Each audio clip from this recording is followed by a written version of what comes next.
இடுப்பு இந்த வலி தான் மேடம் நம்ம எனக்கு போட்டு எடுக்கிறது மேடம். என்ன எவ்வளவு நாளா வலி இருக்குமா? உங்களுக்கு என்ன வயசு? எவ்வளவு நாளா வலிக்குது மேடம். நான் ட்ரீட்மெண்ட் டாக்டர்கிட்ட அப்பப்ப போவோம், ஒரு ஊசி போடுவோம், வலி மாத்திரை கொடுப்பாங்க, 2 நாளைக்கு முழுகிட்டு விட்டுருவோம் மேடம். இப்போ எனக்கு 2-3-4 வருஷமாவே அப்படியே வலிங்க மேடம். மேல இருந்து கழுத்து, இடுப்பு, முதுகு, கால் அப்படியே வலிங்க மேடம். வேர்லங்கெல்லாம் வலி. அப்ப இப்போ ஒரு 2 மாசத்துக்கு முன்னாடி இந்த அக்குபஞ்சர்னு வாழப்பாடியில. ஆமா, நீங்க எங்க பாத்தீங்க, எந்த மருத்துவரை பாத்தீங்க, அதெல்லாம் வேண்டாம். உங்களுக்கு என்ன சிரமம் இருக்குன்னு மட்டும் சொல்லுங்க. நீங்க அக்குபஞ்சர் பாத்திருந்தாலும் என்ன ப்ராப்ளம்ன்றத ஃபர்ஸ்ட் டயக்னோஸ் பண்ணாலொழிய அக்குபஞ்சருக்கு எந்த புள்ளிகளை சூஸ் பண்ணணும் அப்படிங்கறது நிறைய இருக்குமா சூட்சுமங்கள். சோ இது எல்லாமே அதனாலதான் சொல்றோம். சொல்லுங்க சொல்லுங்கம்மா. உடம்பு வலிதாங்க மேடம். வெயிட் போடுதுங்க மேடம். எனக்கு 48 முடிஞ்சு 49 வயசு மேடம். 49 வயசு. ஆமாங்க மேடம். சரி, நான் சொல்றத நல்லா கவனமா கேளுங்க. உங்களுக்கு முதல் நீங்க இத சொல்லிட்டீங்க இல்லையா, ஒரு முக்கியமான விஷயத்த மறந்துட்டீங்க சொல்றதுக்கு. என்னன்னு யோசிக்கிறீங்களா? என்ன நம்ம சொல்ல மறந்துட்டோம்னு யோசிக்கிறீங்களா? நான் சொல்லவா? நீங்க என்ன மறந்துட்டீங்கன்னு நான் சொல்லவா? உங்களுக்கு கர்ப்பப்பை சார்ந்த பிரச்சனை இருக்கு, அதாவது தூரம் போறதுல பிரச்சனை இருக்கு மேடம். 2 மாசம் ஆகுதுங்களே. என்னம்மா? 2 வருஷம் ஆகுதுங்களே மேடம். என்னம்மா?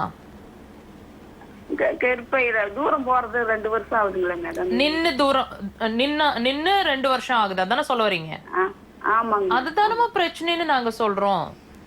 உங்களோட 50ல இருந்து 52 வயசு வரைக்கும் தூரம் ஆக வேண்டியது 4-5 வருஷம் முன்னாடி நின்னு போச்சுன்னா என்ன அர்த்தம்மா? புரியுதுங்களா? அதனாலதான் உங்களுக்கு பிரச்சனை ஆயிட்டு இருக்குது. அதனால அதை நல்லா கவனிங்க. இப்ப நம்ம கர்ப்பப்பை நல்ல சத்தா நல்ல தெம்பா இருக்குன்னு வச்சுக்கோங்களேன். அதுக்குன்னு ஒரு இவ்வளவு வருஷம் வேலை செய்யணும்னு அதுக்கு ஒரு நிர்ணயம் இருக்கும் இல்லையா?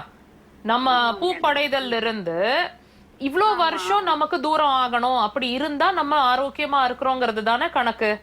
இப்ப இது 50ல இருந்து 52 வயசு. சில பெரியவங்க எல்லாம் சொல்லிருப்பாங்க 60 வயசு வரைக்கும் தூரமா இருக்குன்னு சொல்லிருப்பாங்க. கேள்விப்பட்டிருக்கீங்களா? அப்ப அவங்க எல்லாம் வியாதியோடவா இருந்தாங்க? 60 வயசு வரைக்கும் தூரம் ஆகுறது அப்நார்மல் நம்ம சொன்னோமா? அவங்க எல்லாம் ஆரோக்கியமா இருந்திருப்பாங்க, நல்ல தெம்பா, உடம்பு போடாம, இந்த மாதிரி வலிகள்லாம் வராம, உடம்பு வலி, கால் வலி, இந்த மாதிரி பிரச்சனைகள்லாம் இல்லாம இருந்திருப்பாங்க. அப்போ இது முன்னாடியே நின்றுச்சுன்னா என்னமா அர்த்தம்? 5 வருஷம் ஆகுது மேடம். பிரச்சனை இருக்குன்னு தானே அர்த்தம். புரியுதுங்களா? 50 வருஷத்துல இருந்து 52 வருஷம் முன்னாடி ஆக வேண்டியது உங்களோட மெனோபாஸ் ஆக வேண்டியது. இப்போ அதாவது இந்த 2-3 வருஷம் முன்னாடியே முடிஞ்சிருச்சுன்னா 5 வருஷம் இன்னும் ஆக வேண்டியது முடிஞ்சு போச்சு. அப்போ கர்ப்பப்பையில பிரச்சனை இருக்குன்னு நாங்க சொன்னது ஒரே வார்த்தையில முடிஞ்சிருச்சா? உங்களுக்கு புரிஞ்சிருச்சா? இப்ப நம்ம ட்ரீட்மெண்ட் அதை தான் உங்களுக்கு செய்ய போகுது. இம்ப்ராப்பரா, அதாவது கர்ப்பப்பை தானா தெம்பில்லாம தன்னோட வேலையை நிறுத்தி இருந்தது அப்படின்னா நம்ம ட்ரீட்மெண்ட்ல மறுபடியும் உங்களுக்கு மென்சஸ் ஆகும். எவ்வளவு நாட்கள் மென்சஸ் ஆகணும்னு அதுக்கு ஒரு நிர்ணயம் இருக்கோ, கண்டிப்பா ஆகும். அது வரைக்கும் நீங்க பிரச்சனைகள் இல்லாம இருப்பீங்க. இது முதல் விஷயம். மெனோபாஸ்ல இருந்தாலும், அதாவது 50 வயசு 52 வயசுக்கு மேலேயும் மெனோபாஸ்க்கு கொஞ்சம் முன்னாடி இருந்தாலும் கண்டிப்பா அக்குபஞ்சர் ட்ரீட்மெண்ட் எடுத்துக்கிறது சிறப்புமா. ஏன்னா ஈஸியா உங்களோட பிரச்சனைகளை நீங்க கிராஸ் பண்ணிக்கலாம்.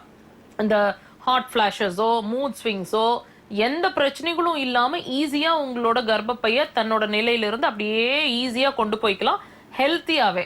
ஸோ இதை நீங்க அண்டர்ஸ்டாண்ட் பண்ணிக்கங்க. இப்போ உங்களுக்கான பிரச்சனை அதுதான். அது மட்டும் இல்ல, நீர் சார்ந்த பிரச்சனையும் இருக்கு, அதுதான் பிரதானம். யூரின்ல பிரச்சனை இருந்துட்டு இருக்குமா? அதை நீங்க சொல்ல மறந்துட்டீங்க பாருங்க. யூரின் அர்ஜென்ட்டா போறது, கடுகடுப்பா இருக்கிறது, எரிச்சலா இருக்கிறது, அடிக்கடி போயிட்டு இருக்கிறது, நைட் நேரங்கள்ல நிறைய போறது, இந்த மாதிரி ஏதாவது ஒரு விஷயமும் கண்டிப்பா அம்மாக்கு இருக்கும். இதுக்கும் அதுக்கும் உங்க உடம்பு வலிக்கும் சம்பந்தம் இருக்கு. 3 நாள் நல்லா எழுதி வச்சுக்கோங்க. அம்மா சேலம்ல இருந்து தானே கூப்பிட்டுருக்கீங்க? லைன்ல இருக்கீங்களாம்மா? லைன்ல தான் இருக்கேன். சேலம்ல இருந்து தானே கூப்பிட்டுருக்கீங்க? ஆமாங்க மேடம். 4 ரோடு சேலம். நல்லா கவனிங்க. நம்ம கேம்ப் வந்து நீ அடுத்தது இருக்கு, இந்த மாச கடைசியில இருக்கு, நோட் பண்ணி வச்சுக்கோங்க. விருப்பப்பட்டீங்கன்னா அங்க வந்து பாருங்க. அங்க வந்து ட்ரீட்மெண்ட், ஒரே நாள் ட்ரீட்மெண்ட்ல ஒரு 2ல இருந்து 3 நாள் உங்களுக்கு எந்த பிரச்சனையும் இருக்காது. முதல் காலர் லைன்ல வந்தாங்க தெரியுமா? திருநெல்வேலியில இருந்து ஒரு ஐயா கூப்பிட்டாரு. நான் ஃபர்ஸ்ட் நாள் வந்தேன், ட்ரீட்மெண்ட் ஒரே நாள்ல 2-3 நாள் நல்லா இருந்தேன்னு. அதுக்கப்புறம் அவர் ட்ரீட்மெண்ட் கண்டினியூ பண்ணணுங்கிறது எங்களோட சஜஷன். இப்ப அம்மாவுக்கும் அதை நாங்க சொல்ல போறோம். உங்களோட பிரச்சனை எவ்வளவு சிவியரா இருந்தாலும் பரவாயில்லம்மா, கொஞ்ச நாளைக்கு ஒரு வாரம் 10 நாளுங்கிற மாதிரி பிடிவாதமா நீங்க அக்குபஞ்சரை எடுங்க. கண்டிப்பா நீங்க நான் சொல்றது உண்மைன்னு ஒத்துக்குவீங்க. மேடம். என்னமா? டெய்லி வந்துங்களா மேடம்? முதல்ல சேலம்ல கேம்ப்ல வந்து பாருங்கம்மா, உங்க பிரச்சனை ஏன் வந்திருக்கு, எவ்வளவு தீவிரமா இருக்கு, அங்க நம்ம தெரிஞ்சுக்கிட்டு உங்களுக்கான ஆன்சர் பண்றேன். புரியுதுங்களாம்மா? சரிங்க. நன்றிம்மா, வாங்க. அழைத்தமைக்கு நன்றி அம்மா. இனிப்புல தொடர்ந்து அடுத்த நேரம் இருக்காங்க, பேசிடலாம். வணக்கம் சுதன். இனிப்புல இருக்கீங்க ஐயா, எந்த ஊர்ல இருந்து பேசுறீங்க? லைன்ல இருக்க மேடம். ஐயா எந்த ஊர்ல இருந்து பேசுறீங்க? சென்னை சென்னையில பேசுறேன் மேடம். சரிங்க ஐயா, உங்களுக்கான சந்தேகங்களை மருத்துவர்கிட்ட தெளிவா தொடர்ந்து கேளுங்க. ஐயா வணக்கம். ஐயா வணக்கம், சொல்லுங்க ஐயா. மேடம் அது வந்து என்னுடைய தங்கச்சி பையன் தான், அவன் பையனுக்கு அவன் காலேஜ் போயிருக்கான். சரிங்க. வயசு வந்து 20. இப்ப அதுக்காக என்ன விஷயம்னாக்கா, வயிறு வந்து பிரச்சனை பேதி, அதாவது ஜூஸ் மோசம் அடிக்கடி ஆகிற மாதிரி தெரியுது. அதாவது ஐபிடின்னு சொல்றாங்க. அது ரொம்ப இரிட்டேட்டா இருக்கான், நொது ஆகிட்டே இருக்கு அவனுக்கு. வயிறு அந்த கொஞ்சம் சாப்பிட்டாலும் எதை சாப்பிட்டாலும் வெளியே வந்துடுற மாதிரி இருக்கு. இப்போ அதுதான் பிரச்சனை, எப்படி பண்றதுன்னு கேக்குறதுக்கா மேடம் கிட்ட போன மேடம். தாராளமா அக்குபஞ்சர் ட்ரீட்மெண்ட் எடுக்கலாங்க. ஒரே வாரத்துல அவருக்கு இது எல்லாமே செட்டில் டவுன் ஆயிடும். அது இந்த மாத்திரை கொடுத்துட்டு ரெகுலரா நீங்க மாத்திரைகள்லாம் நம்ம ட்ரீட்மெண்ட்ல கிடையாதுங்க. மருந்துகள் இல்லாத சிகிச்சை. மருந்துகள்னா என்ன ஐயா சந்தோஷமா இருக்கு அந்த மருந்துகள் எடுக்கும் போது? எனக்கு புரியவே மாட்டேங்குது. மருந்துனா என்ன பண்ணுதுன்னு புரிஞ்சுக்கோங்க. உங்க மருந்து சாப்பிட உள்ள இருக்கிற ஆர்கன்ஸ் எல்லாம் டெஸ்ட்ராய் பண்ணிட்டு இருக்கீங்க, கெடுக்குறீங்கிறத புரிஞ்சுக்கோங்க. நீங்க என்ன மருந்தை சாப்பிடுறீங்களோ அது பூரா நம்ம நினைக்கிறோம் அதை சரி பண்றதுக்குன்னு. அந்த மருந்து ஒரு நாள் 2 நாள் எடுத்தா பரவாயில்ல, அடிக்கடி நீங்க கண்டினியூஸா எடுக்கிற பட்சத்துல அந்த மருந்துகள் எதனால படைக்கப்பட்டிருக்கு, அந்த மருந்துகள் இயற்கையா வந்திருக்கா, அது நமக்கு நன்மை தருமா, சைடு எஃபெக்ட் தருமாங்கிறதெல்லாம் திங்க் பண்ணுங்க. உங்க உடம்புங்க, நீங்க தான் உள்ளுக்குள்ள என்ன போடுறீங்க, உள்ளுக்குள்ள என்ன நல்லது செய்றீங்களா உங்க உடம்புக்கு அல்லது தீமை செய்றீங்களாங்கிறத திங்க் பண்ணுங்க. மருந்துகள் வந்து எல்லா மெடிசன்ஸும் நன்மையத்தான் பயக்கும்ங்கிறது என்ன நிச்சயம் அப்படிங்கறத நீங்க யோசிங்க தயவு செய்து. இப்ப இந்த தம்பியை பொறுத்த வரைக்கும் நாங்க எங்க ட்ரீட்மெண்ட்டுங்க, பொதுவா எங்களோட அக்குபஞ்சர் ட்ரீட்மெண்ட், தியான அக்குபஞ்சர் பொறுத்த வரைக்கும் எந்த உள் மருந்துகளோ வெளி மருந்துகளோ வெளி பூச்சு மருந்துகளோ எதுவுமே கிடையாது. ஒன்லி அக்குபஞ்சர் நீடில்ஸ் யூஸ் பண்ணி ட்ரீட்மெண்ட்ஸ் கொடுக்குறோம். அது ஒரு கேள்வி வரும், இதுல மருந்து இருக்கா டாக்டர்னு. எந்த மருந்துமே கிடையாது. நீடில்ஸ் வந்து குட்டி குட்டியா இருக்குங்க. குண்டூசியில 10ல் 1 மடங்கு, அதாவது நம்ம முடியோட சைஸ்ல தான் இருக்கும். பெயின்ஃபுல்லா இருக்காது. ஆனா நல்லா புரிஞ்சுக்கோங்க, குத்தும் போது வலிக்குமானா கண்டிப்பா வலிக்கும். இந்த வலியை கொடுத்து நம்ம வியாதியை சரி பண்ணிக்கிட்டோம்னு சொன்னா லைஃப் லாங் நமக்கு எந்த பிரச்சனையும் வராது, சைடு எஃபெக்ட் இருக்காது, ஆபரேஷன்ஸ் இருக்காது. One stop solution acupuncture. கண்டிப்பா நீங்க தம்பியை கொஞ்சம் பொறுமையா ட்ரீட்மெண்ட்டுக்கு அனுப்புங்க. டெஃபினட்டா அது உண்மைங்கிறத எங்களால ப்ரூவ் பண்ண முடியும், உங்களை உணர வைக்க முடியும். நன்றி ஐயா. அழைத்தமைக்கு நன்றி ஐயா. இனிப்புல தொடர்ந்து அடுத்த நேரம் இருக்காங்க, பேசிடலாம். வணக்கம் சுடர்மதி. வணக்கம் மேடம். வணக்கம் அம்மா, எந்த ஊர்ல இருந்து பேசுறீங்க? செங்கல்பட்டு மேடம். சரிங்கம்மா, உங்களுக்கான சந்தேகங்களை மருத்துவர்கிட்ட தெளிவா தொடர்ந்து கேளுங்க. வணக்கம்மா. வணக்கம் மேடம். சொல்லுங்கம்மா. மேடம் எனக்கு வந்துட்டு ரொம்ப நாளாவே தும்பல் இருக்குங்க மேடம். அதுக்கு தும்பல் சொல்லுவீங்களா? காலையில எழுந்துல இருந்து ரொம்ப நேரமா தும்பிட்டே இருப்பேங்க மேடம். சரிம்மா. தண்ணியா கொட்டுறது, தலைவலிக்கும். அதனால என்னால கம்ஃபர்டபுளா ஒர்க் பண்ணவும் முடியாது. ஒரு வேலை அது தும்பல் இருக்க எனக்கு உடம்பு ரொம்ப டயர்ட் ஆயிடும் மேடம். நாள் ஃபுல்லா கண்ணு வந்துரும், நாள் ஃபுல்லா அந்த மாதிரி இருந்துட்டே இருக்குங்க மேடம். அதுக்கு என்ன பண்றது? நானும் எல்லா ஹாஸ்பிட்டலுக்கும் போயிருக்கேன். போனா அது வந்துட்டு அந்த மாதிரிதான் இருக்கும், இதுக்கு எந்த ட்ரீட்மெண்ட்டும் இல்ல அப்படின்ற மாதிரி சொல்றாங்க மேடம். அது கியூரே ஆகாதுங்களா? அவங்க தானமா சொன்னாங்க, நாங்க சொல்லலையே. அதாங்க மேடம், இதுக்கு அக்குபஞ்சர் மூலமா இதுக்கு கண்டிப்பா தீர்வு இருக்குமா. நீங்க அதாவது மத்த சிகிச்சை முறைகள்ல தான், நீங்க பார்த்த சிகிச்சை முறைகள்ல தான் தீர்வு இல்ல அவங்க சொல்லிட்டாங்க. கண்ட்ரோலிங் ப்ராசஸ் தான் சொல்லிட்டாங்க. நம்ம ட்ரீட்மெண்ட்ல அப்படி இல்ல. உங்களோட பிரச்சனை ஏன் வந்திருக்குன்னு தெரிஞ்சு அந்த பிரச்சனைக்கான காரணத்தை நாங்க ட்ரீட் பண்ணுவோம். நல்லா புரிஞ்சுக்கோங்க, பிரச்சனைங்கிறது நீங்க உணர்ந்துட்டு இருக்கிறது தும்மல், அடுக்கு தும்மல், மூக்குல தண்ணி வடிஞ்சிட்டே இருக்கிறது. இதுவும் உங்க உடம்பு ஏதோ ஒண்ணு சொல்லுதுன்னு தானே அர்த்தம். உங்களுக்கு அது புரிய வைக்குதுன்னு தானே அர்த்தம். அப்ப அது என்னங்கறத புரிஞ்சுக்கவே இல்லை நம்ம இது வரைக்கும். அதனாலதான் இவ்வளவு நாள் அதோடவே போராடிட்டு இருக்கிறோம். இப்ப என்னன்னு தெரிஞ்சுக்கிட்டோம்னா அதுக்கான சொல்யூஷன் நமக்கு கிடைச்சிருச்சு, பாதி கிடைச்சிருச்சுன்னு அர்த்தம் இல்லையா? முதல்ல பிரச்சனை ஏன் வந்திருக்குன்னு தெரிஞ்சுக்கிறதே ஒரு பெரிய நல்ல விஷயம். அதுக்கப்புறம் ஈஸியா இருக்கும் நம்ம அதை ட்ரீட் பண்றதுக்கு. உங்களுக்கு அதுதான் விஷயம். இவ்வளவு நாள் நீங்க பிரச்சனையோட ரூட் காஸ் என்னன்னு தெரிஞ்சுக்கவே இல்லை, அவங்க உங்களுக்கு சொல்லல அல்லது நீங்க தெரிஞ்சுக்கல, வாட் எவர். இப்போ நம்ம ட்ரீட்மெண்ட்ல கண்டிப்பா அதுக்கான ரூட் காஸ் தெரிஞ்சுக்கிட்டு அந்த ரூட் காஸ்க்கு ட்ரீட் பண்ண போறோம். உங்களுக்கு மோஷன் பிரச்சனை இருக்கு இல்லையா? இல்லைங்க மேடம், அதெல்லாம் எதுவும். எத்தனை தடவை போறீங்கம்மா? ஒரு நாளைக்கு 1 டைம். எந்திரிச்சு எவ்வளவு நேரத்துல மோஷன் போறீங்க? எழுந்த உடனே. எவ்வளவு நேரத்துல எழுந்த உடனேனா? தூங்கி எழுந்து ஒரு 10 நிமிஷத்துக்குள்ள உடனேவே மோஷன் போறீங்க இல்லையா? இதுவும் பிரச்சனைன்னு உங்களுக்கு தெரியுமா? இது யாருமே சொல்லி தர மாட்டாங்க. மோஷன் போகாம இருந்தா தாங்க பிரச்சனை. மோஷன் வந்து கான்ஸ்டிபேட் ஆனாதானே பிரச்சனை. அதுதான் அவசர அவசரமா மோஷன் போயிடுதேன்னு நீங்க உணரலாம். நல்லா கவனிச்சு பாருங்க. டென்ஷன் ஆகக்கூடிய சூழ்நிலைகள் வந்தா மோஷன் போவீங்க. அவசரமா அந்த பரபரப்புல வந்து மோஷன் வர்ற மாதிரி ஒரு உணர்வாவது உங்களுக்கு ஏற்படும். இது எல்லாமே என்ன சொல்லுதுன்னா, உங்களோட மலக்குடல் வந்து அது வித் ஹோல்டிங் கெப்பாசிட்டின்னு ஒண்ணு இருக்கு. அது கொள்ற அளவுன்னு ஒண்ணு இருக்கு, கொள்ற நிலைன்னு ஒண்ணு இருக்கு. அது வீக்கா இருந்தாலும் இந்த பிரச்சனை, அதாவது எந்திரிச்ச உடனே மோஷன் போற பிரச்சனையோ சாப்பிட்ட பிறகு மோஷன் போற பிரச்சனையோ இருக்கும். இது வந்து இதுவும் ஒரு இண்டிகேஷன் உங்களோட லங்ஸ் பாதிச்சுட்டு இருக்கிறதுக்கு. புரியுதுங்களாம்மா? புரிஞ்சுக்கிறது கொஞ்சம் கஷ்டமா தான் இருக்கும்மா, பட் இதுதான் ரீசன். புரிஞ்சுதுங்களா? சொல்லுங்க, நீங்க சொல்லுங்க. புரியுதுங்க மேடம். எனக்கு இப்ப அது ஒரு பிரச்சனைன்னு சொல்றீங்க. அது இல்லாம தும்பல் வர்றதுக்கும் இதுக்கும் ஏதாவது ரிலேட்டட் இருக்கு? கண்டிப்பா இருக்குமா. அதுதானே இப்ப சொல்லிட்டு இருக்கோம். இதுக்கும் அதுக்கும் சம்பந்தம் இருக்கு.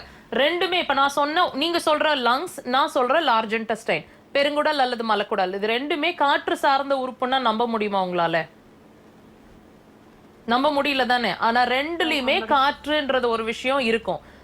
லங்ஸ்ல காற்று இருக்கும், மூச்சு வாங்குறோம், எஸ் லங்ஸ்ல காத்து போகுது. மலக்குடல் எப்படி காற்று சார்ந்த உறுப்பு?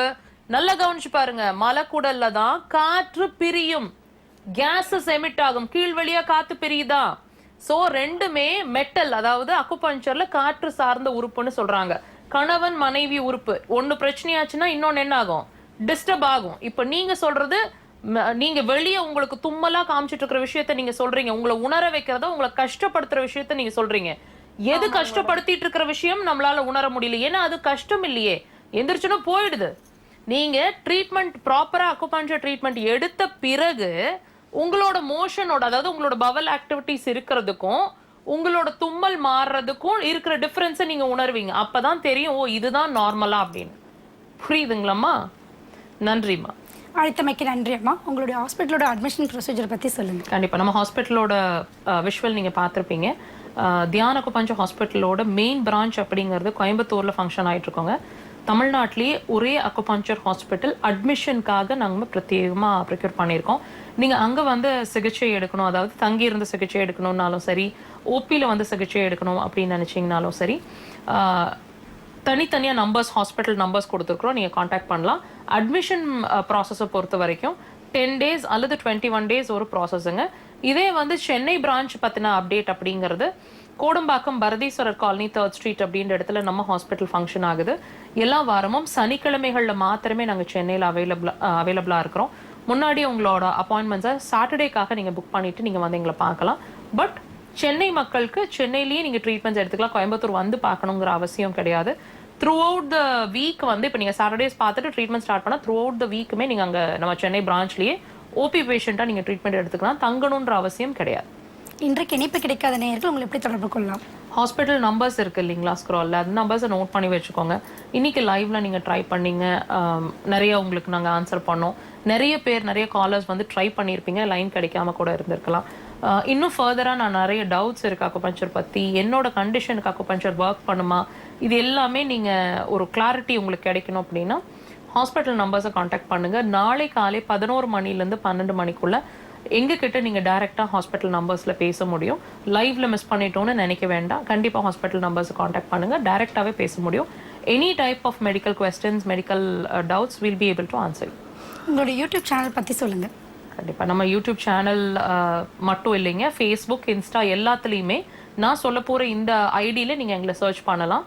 தியான் அக்யூபஞ்சர் ஹாஸ்பிட்டல் திவ்ய பிரபா கருணாகரன். இது வந்து நம்ம ஹாஸ்பிட்டலோட யூடியூப், அதாவது சேனலோட ஐடிங்க. ரிப்பீட் பண்ணுறேங்க, தியான் அக்யூபஞ்சர் ஹாஸ்பிட்டல் திவ்ய பிரபா கருணாகரன். இந்த ஐடியில் யூடியூப் சேனல் இருக்குது, ஃபேஸ்புக் இருக்குது, இன்ஸ்டா இருக்குது. மூணுலேயுமே என்ன ஒரு ஸ்பெஷல் அப்படின்னு கேட்டிங்கன்னா, மக்கள் தொலைக்காட்சியில் டெலிகாஸ்ட் ஆன போன வாரம் வரைக்கும் ப்ரோக்ராம்ஸ் எல்லாமே வந்து வீடியோ செக்ஷன்ஸில் அப்லோட் பண்ணியிருப்போம். அதை வந்து நீங்கள் த்ரூ அவுட் 1 hour வரைக்கும் நீங்கள் வாட்ச் பண்ணலாம் ஃப்ரீயாக இருக்கும்போது. தாண்டி சின்ன சின்ன விஷயங்கள், இப்போ வந்து ஒரு சின்ன கண்டிஷன் உங்களுக்கு உங்கள் பாடி உங்களுக்கு சொல்லுது, இது வந்து ஏதாவது ஒரு வியாதியோட அறிகுறியா இருக்கக்கூடுமா, ஒரு சிம்டமா இருக்கக்கூடுமா, இதை முன்னாடியே தெரிஞ்சுக்கிறது வழியா, ஒரு அவேர்னஸ் கிரியேட் ஆகிறது வழியா நம்ம வந்து மெடிசன்ஸ் எடுக்காம சைடு எஃபெக்ட் இல்லாம அந்த ஆர்கன் வந்து மேஜரா டேமேஜ் ஆகாம முன்னாடியே நம்ம ட்ரீட்மெண்ட் எடுத்து சிகிச்சை எடுத்து சரி பண்ணிக்க முடியுமா அப்படிங்கறது எல்லாமே சின்ன சின்ன ஷார்ட்ஸ் வழியா நாங்க தினசரி உங்களுக்கு ஒரு கிளாரிட்டி கொடுத்துட்டே இருக்கிறோம். நிறைய டாபிக்ஸ்ல இருக்கு, ஏகப்பட்ட டாபிக்ஸ், சின்ன விஷயத்துல இருந்து ட்ரிகர்னல் நியூராலஜியா வரைக்கும் ஏகப்பட்ட விஷயங்களை நாங்க பேசிட்டே இருக்கிறோம். உங்களுக்கு அது இன்ஃபர்மேட்டிவா இருந்துச்சுன்னு நினைச்சா you feel free to share with your friends and family and கண்டினியூஸாக வாட்ச் பண்ணுங்க. கண்டிப்பாக அக்குபஞ்சர் பற்றின ஒரு கிளாரிட்டி கிடைக்கும். இவ்வளோ நேரம் அக்குபஞ்சர் சிகிச்சை முறை எப்படி செயல்படுத்துறீங்க என்பதை பற்றி எல்லோருக்கும் புரியும் வகையில் தெளிவாக எடுத்து சொன்னதற்கு மிக்க நன்றி. தேங்க்யூ. மருத்துவ நேரம் நிகழ்ச்சி இத்துடன் முடிவடைகிறது. இந்நிகழ்ச்சி உங்களுக்கு மிகவும் பயனுள்ள வகையில் அமைந்திருக்கும் என்று நம்புகிறோம். மீண்டும் இது போன்ற ஒரு அருமையான நிகழ்ச்சியில் உங்களை சந்திக்கும் வரை உங்களிடமிருந்து விடைபெறுவது சரண்யா. நன்றி, வணக்கம்.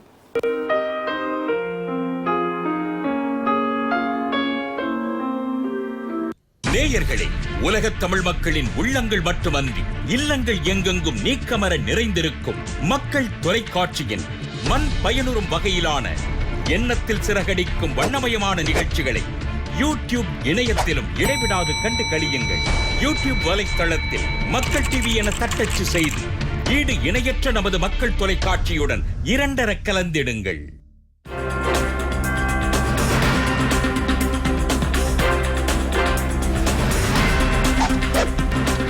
பாகிஸ்தான் ராணுவம் அப்பாவி மக்கள் மீது தாக்குதல் நடத்தி வருவதாக நடுவண் வெளியுறவுத்துறை அமைச்சர் ஜெய்சங்கர் குற்றச்சாட்டு. பாகிஸ்தான் தாக்குதலில் பலியானோர் குடும்பங்களுக்கு 10 லட்சம் ரூபாய் இழப்பீடு. ஜம்மு காஷ்மீர் முதலமைச்சர் உமர் அப்துல்லா அறிவிப்பு. தெற்கு அந்தமான் கடல் பகுதிகளில் மே 13ஆம் தேதி தென்மேற்கு பருவமழை தொடங்க வாய்ப்புள்ளதாக வானிலை ஆய்வு நடுவம் தகவல். இசை கச்சேரி வருவாய் மற்றும் 1 மாத ஊதியத்தை தேசிய பாதுகாப்பு நிதிக்கு வழங்க உள்ளதாக இசையமைப்பாளர் இளையராஜா அறிவிப்பு. போர் பதற்றம் காரணமாக பஞ்சாபில் சிக்கியிருந்த ஜலந்தர் பல்கலைக்கழகத்தில் பயிலும் தமிழக மாணவர்கள் 12 பேர் சென்னை வரவழைப்பு. நடுவண் உள்துறை அமைச்சகத்தின் எச்சரிக்கையை தொடர்ந்து புதுச்சேரி வானூர்தி நிலையத்திற்கு கூடுதல் பாதுகாப்பு.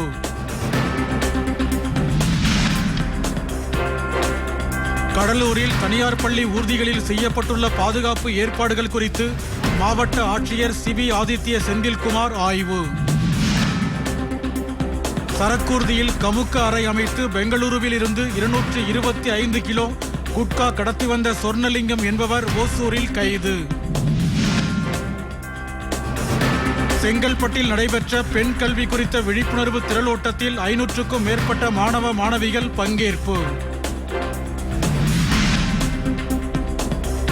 மேட்டூர் அருகே நடைபெற்ற மாரியம்மன் கோவில் தீர்த்தக்குட ஊர்வலத்தில் 1000க்கும் மேற்பட்ட பக்தர்கள் பங்கேற்று நேர்த்திக் கடன்.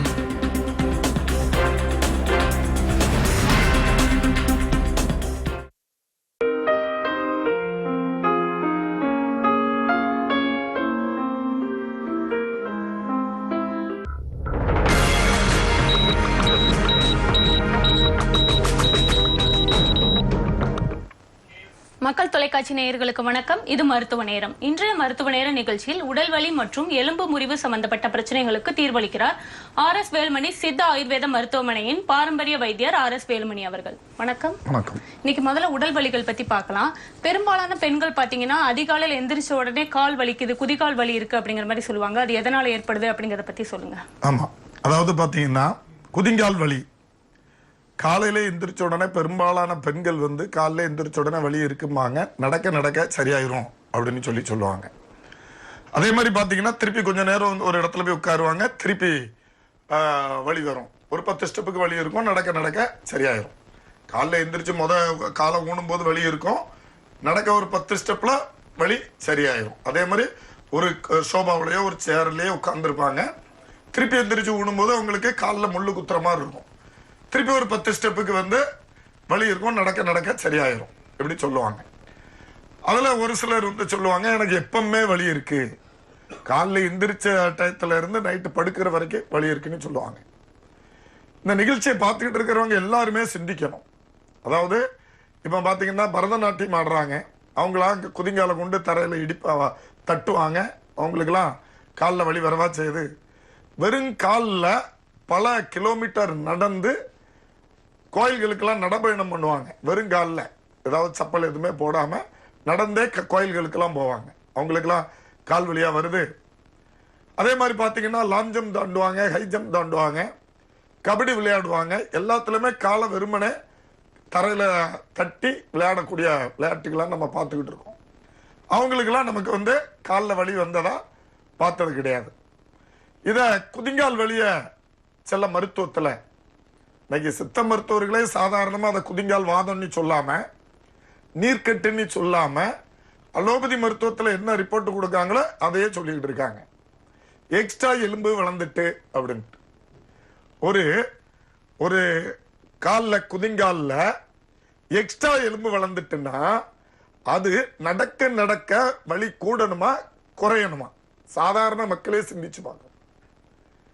அதாவது குதிங்காலில் ஒரு எக்ஸ்ட்ரா எலும்பு வளர்ந்து போச்சு, அதுவும் மீன் முள்ளு மாதிரி வளர்ந்து போச்சு அப்படின்னு சொல்லி சொன்னா நடக்க நடக்க அந்த எலும்பு வந்து எக்ஸ்ட்ரா வளர்ந்து இருக்கக்கூடிய எலும்பு சதையை குத்திக்கிட்டு கூடுதலா வலியை உருவாக்கணுமா அல்லது குறையணுமா அப்படின்னு பார்க்கணும். சாதாரண மக்களே சிந்திச்சு பார்க்கணும். ஆனா அங்க குதிங்கால் வலி எப்படி வருது? காலையிலே எந்திரிச்ச உடனே வலி இருக்கும், நடக்க நடக்க சரியா போயிடும், வலியே இருக்காது. ஒரு 10-20 ஸ்டெப்புக்கு அப்புறம் வலியே இருக்காது. அப்போ சிந்திச்சு பார்க்கணும். சித்த மருத்துவத்துல சொல்லப்பட்டிருக்கிறது தான் உண்மை. அதாவது நைட்டு வந்து நம்ம ரெஸ்ட்ல இருக்கும்போது உடம்புல உள்ள கெட்ட நீர்கள் எல்லாம் குதிங்கால்ல கால் பாதத்துல வந்து தங்குது. அதாவது நம்ம படுத்திருக்கும் போது கால் பாதத்துல வந்து நீர்கள் தங்கிருது. காலைல எந்திரிச்சு ஊனும் போது முதல்ல ரத்தம் மேல ஊனாம நம்ம வந்து நீர் மேல ஊன்றதுனால அது முள்ளு குத்துற மாதிரி இருக்கும்.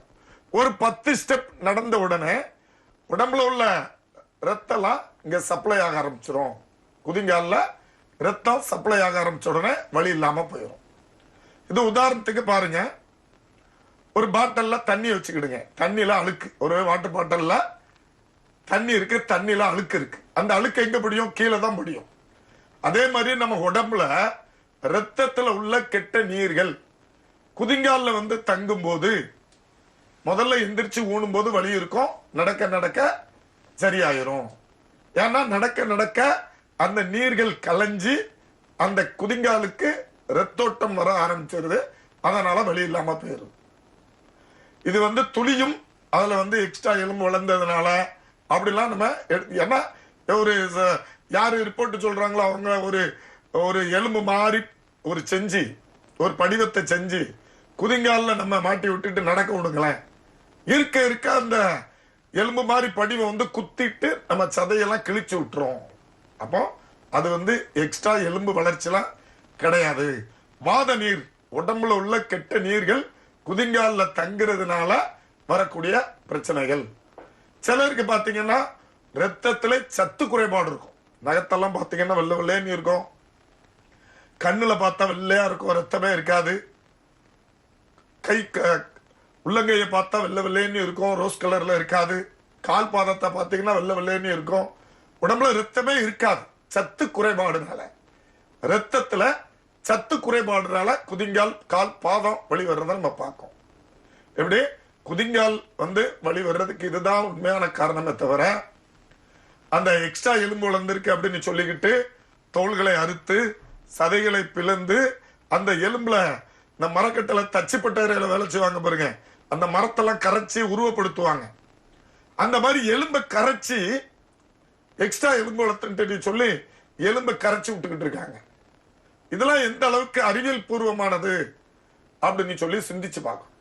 சித்த மருத்துவத்துல சொல்லப்பட்டிருக்கிறது அறிவியல் பூர்வமானதா அல்லது இன்றைக்கு வரக்கூடிய மாடர்ன் மெடிசன்ல தோள்களை அறுத்து சதையை பிளந்து அந்த குதிங்கால் எலும்பு போய் இந்த தச்சுப்பட்டையில மரக்கட்டையை வச்சு கரைச்சி விட்ட மாதிரி அப்படி கரைச்சி விடுறது அறிவியல் பூர்வமானதா அப்படின்னு சொல்லி நம்ம யோசிச்சு பார்க்கணும். அதாவது காலை தொங்கு போட்டிருக்கிறவங்களுக்கு இப்போ கிட்னி பேஷண்ட் எல்லாம் பாருங்க, கிட்னி ஃபெயிலியர் பேஷண்ட், கிட்னில குறைபாடுகள் உள்ள பேஷண்ட்டுக்கெல்லாம் காலில் தொங்கு போட்டிருந்தா நீர்லாம் வந்து காலில் கோர்த்து குதிங்கால், கால் பாதம், கணுக்கால் இதெல்லாம் வீக்கம் இருக்கும். உடம்புல உள்ள நீர் காலில் தங்கி நமக்கு வீக்கத்தை ஏற்படுத்தும்.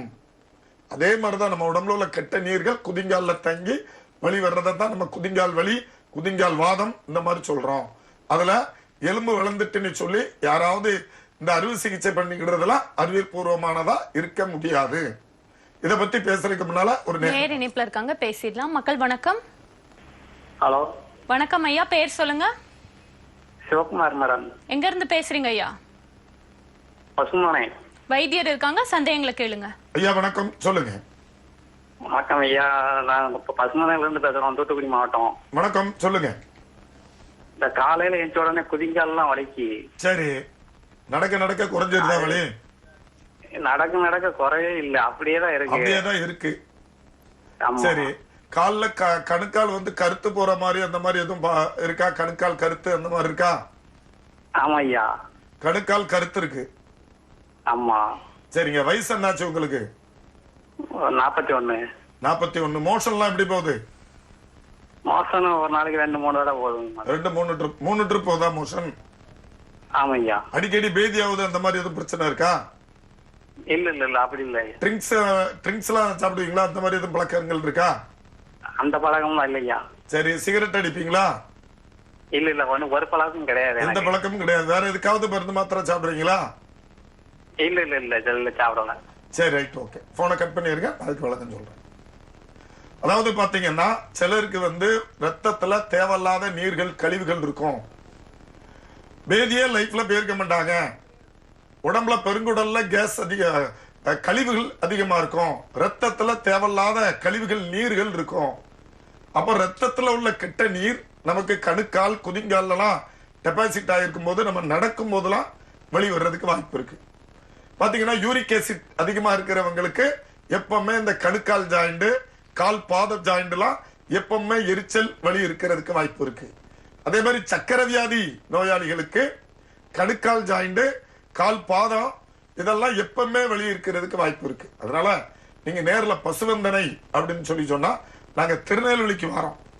திருநெல்வேலியில அந்த காமராஜர் நகர் பாளையங்கோட்டை கோர்ட்டுக்கு ஏத்தாப்ல அங்க வந்தீங்கன்னா உங்களுக்கு அந்த உடம்புல நீர் என்ன, எதனால அந்த நீர் கால்ல டெபாசிட் ஆகுது, உறுதியா அது நீர் தங்குறதுனாலதான் வலி. ஏன்னா கால்லாம் லேசா கருத்து போயிருக்கிறது மாதிரி சொல்லியிருக்கீங்க. அதாவது உடம்புல உள்ள கெட்ட நீர்கள் எல்லாம் காலை பார்த்தா தெரியும் நமக்கு வந்து ரத்தம் சுத்தமா இருக்கா, ரத்தத்துல வந்து வாத நீர் இருக்கா அப்படிங்கறதெல்லாம். ஏன்னா சக்கரை வியாதி நோயாளிகள், கிட்னி பேஷண்ட் எல்லாம் பாருங்க கால் வீக்கமா இருக்கும். அதனால நீங்க நேர்ல வரும்போது அது சாதாரண யூரிக் ஆசிட் இந்த மாதிரி கெட்ட நீர் தானா, அந்த காலில் எதனால நீர் கோர்த்திருக்கு அப்படிங்கிறத பார்த்து அதற்கேற்றார் போல உங்க உடம்புல கழிவுகளை வெளியேற்றும் சிகிச்சை முறையை செய்யும் போது அதை நிரந்தரமா குணப்படுத்திடலாம். வந்து பாருங்கம்மா. அழைத்தமைக்கு நன்றி. மற்றொரு நேரம் இணைப்புல இருக்காங்க, பேசிடலாம். மக்கள் வணக்கம். மக்கள் வணக்கம்.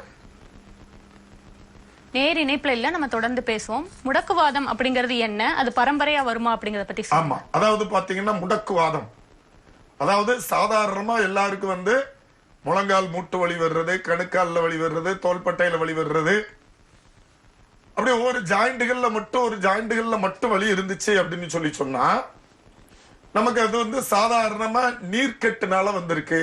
இப்ப முழங்கால் மூட்டுல வலி வந்திருக்கு அப்படின்னா அது ஜவ்வுக்குள்ள நீர் புகுந்திருக்கா, அல்லது உடல் எடை அதிகமானதுனால வலி இருக்கா, உடம்புல வெயிட் அதிகமானதுனால வலி இருக்கா, மாதவிடாய் நின்றதுக்கு அப்புறம் ரத்தத்துல வாத நீர் அதிகமாக கோர்த்து முழங்கால் மூட்டில் தங்கி உள்புண்களை ஏற்படுத்தி ஜவ்வுகளை பாதித்து குருத்தெலும்புகளை பாதித்து நமக்கு வலி வந்திருக்கா அப்படின்னு எல்லாம் நம்ம பார்த்திடலாம். ஆனா எல்லா ஜாயிண்ட்லயும், உடம்புல உள்ள எல்லா ஜாயிண்டுகள்லயும், விரலோட முனப்பகுதிகள், மணிக்கட்டோட முனப்பகுதி, முழங்கையோட முனப்பகுதி, தோள்பட்டையோட முனப்பகுதி, முதுகு தண்டுவடம், கழுத்து தண்டுவடம், இப்படி எலும்போட முனப்பகுதிகள் எங்கெங்க இருக்கோ, முழங்கால் முனப்பகுதி, கணுக்கால் முனப்பகுதி, விரல் ஜாயிண்டுகள், இந்த மாதிரி எல்லா ஜாயிண்டுகள்லயும் வலி இருக்கு. காலையில எந்திரிச்ச உடனே விரல்கள் எல்லாம் மடக்க முடியல அப்படின்னா நமக்கு ரொமட்டாய்டு ஆர்த்தரைட்டிஸ், முடக்குவாதம் இருக்கா அப்படின்னு சொல்லி நம்ம செக் பண்ணி பார்க்கணும். அதாவது ரத்தத்துல வாத நீர் எந்த அளவுக்கு கலந்திருக்கு அப்படின்னு பார்க்கக்கூடிய RA ஃபேக்டர் டெஸ்ட் அப்படின்னு